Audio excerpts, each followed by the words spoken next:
Fox Corporation anchor John Roberts told viewers Friday afternoon that if Donald Trump is indicted he might be handcuffed. Discussing reports that the Manhattan District Attorney's Office has requested a meeting with law enforcement ahead of a potential Trump indictment, Roberts said, to discuss logistics for some time next week, which would mean that they are anticipating an indictment next week. Roberts appears to report the decision to handcuff the former president or not would be up to the Secret Service. Same sources familiar with the planning said they will go over security preparations in and around the courthouse in Lower Manhattan. Secret Service will take the lead in what they will allow or will not allow, the source cautioned, mentioning for instance, that the decision to handcuff the president, the former president, or not, they will set the tone and will escort him into the courtroom.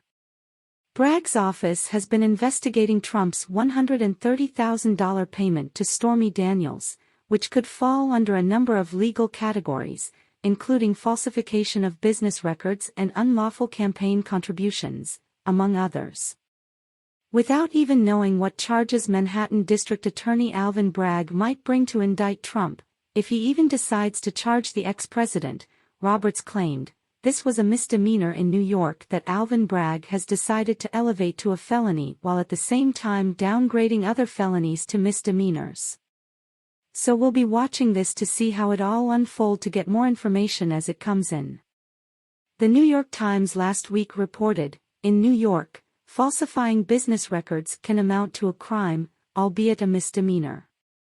To elevate the crime to a felony charge, Mr. Bragg's prosecutors must show that Mr. Trump's intent to defraud included an intent to commit or conceal a second crime.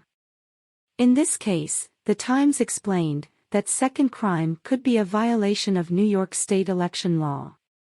While hush money is not inherently illegal, the prosecutors could argue that the $130,000 payout effectively became an improper donation to Mr. Trump's campaign, under the theory that it benefited his candidacy because it silenced Ms. Daniels.